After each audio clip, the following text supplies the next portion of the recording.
Z1000. Welcome back to Wrenchie for those who have tuned in before, and those of you who are new, welcome to my little YouTube channel. Here's where we do motorcycle repair and modifications, and I make the mistakes so you don't have to. Today we're going to do a real simple maintenance, chain tension. We want to make sure we have the right slack and it's aligned and everything is tightened down correctly. So without further delay, let's get wrenching. The tools required are super simple. We just need a breaker bar, a couple of hex fittings for that, an 8mm and a 12mm, I believe it is, a torque wrench and a screwdriver. So let's get busy. Alright, this is going to be a little tricky to show because of the exhaust in the way and whatnot, but hopefully this will come out okay. I'm also shooting 4K for the first time, so this may or may not work, so we'll find out. A bit of an experiment. What we want to do first is find the tightest part of the chain. To do that, simply rotate the tire and just taking a screwdriver and underneath the bottom chain, not the top, but the bottom, simply lift up on it. You want to do that from behind the foot peg. This will work for really any motorcycle. So a couple of tips. One, behind the foot peg. Two, when you're lifting up on the chain to feel the slack, don't crank it up all the way to where you'll see this chain actually move up off of the guide. This chain is really loose. But to find the tightest spot, which is the one you want to adjust from, simply rotate the tire and test it all the way around, and you'll feel it. Like that's a really loose one there, really loose. And I started at the master link so I can know when I've gone all the way around. That's a little tighter. Yep, it's really sloppy there. Pretty simple to feel.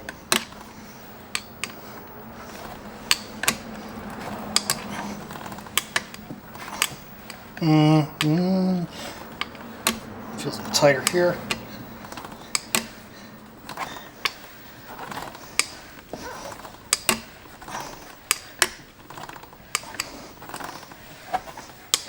And, oh, there we go. Yeah, here. Okay, so that's about the tightest part. Okay, so now we've identified the tightest part of the chain.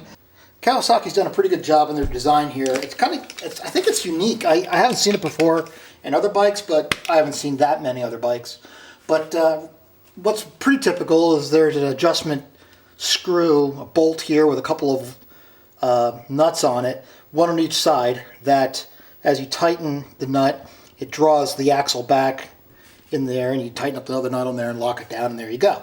So what you have to do is you have to loosen up the axle, loosen up the bolts, and make sure these two adjustments are exactly the same so the chain is aligned straight and the tire's not, crooked, out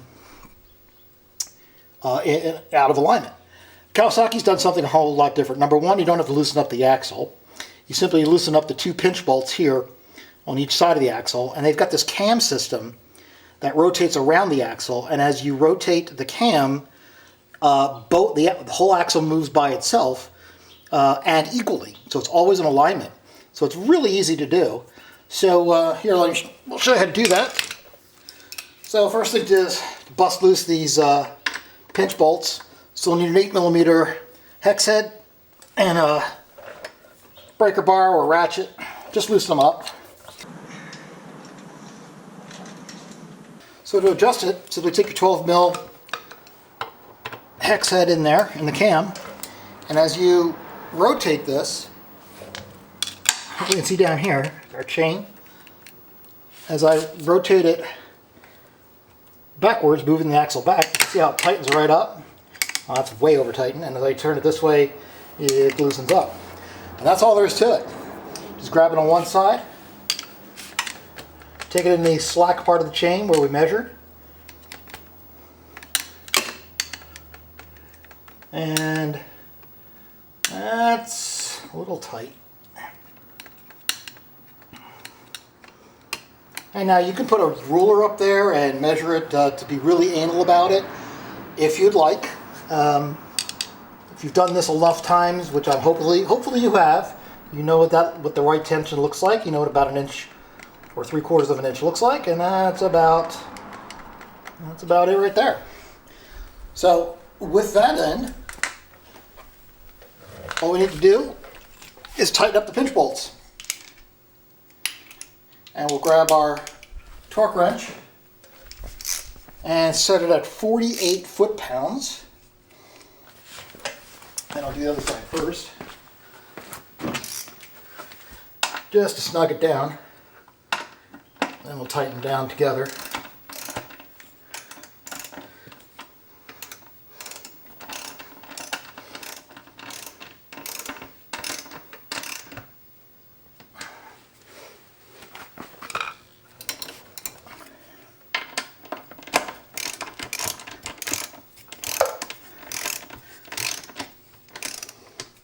Okay, and then we'll torque it down to 48 foot-pounds.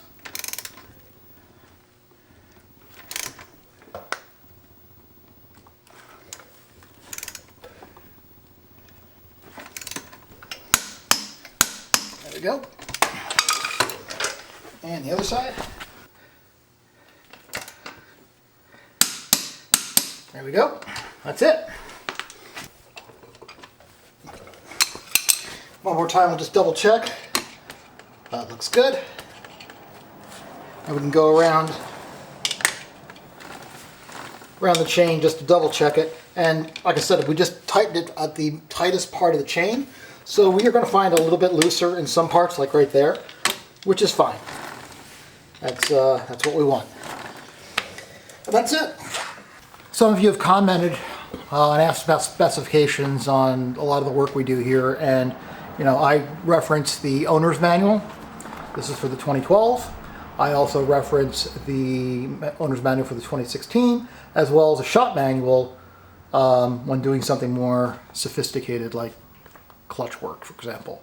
So just so to appease those, in the 2012 manual, there is the specification for the chain adjustment. That's 0.8 to 1.2 inches, correct, or 20 to 30 millimeters of slack in the tightest part of the chain. So there you go. So I said 3/4 of an inch to 1.5 inches. They go about 1.25 inches. So we got about 1 inch in ours, which is perfect. And also, one of the things that you guys do ask, so I want to make sure I try to cover that, is how often should you do these maintenance procedures? Well, the secret is right here. It's actually in the book. So if you can still find yours, you'll see, let me just, I had my finger in this a second ago and yanked it out. Here we go. Drivetrain slack inspection is every 1,000 kilometers or 600 miles. Right there. Right? So, what does that mean? That means every, 2-3 tanks of gas? You should do it. All right, so that's it. Real quick, necessary adjustment. I'm going to be going on a ride tomorrow morning, I hope. Hope it'll clear up a little bit. It's been raining here in Southern California for about a week and a half now, which is fantastic, but it's not so good for riding. So that's the way to kick off 2019, a quick one, and hopefully this 4K comes out and comes out well. And if not, then you're not going to see this video. So there you go. Thanks a lot. Please subscribe if you haven't. Give us a thumbs up and leave us some comments. And anything you want to see done on the bikes, I'll be happy to try to get that done when it makes sense for me to do it. And other than that, ride safe, keep wrenching. Cheers.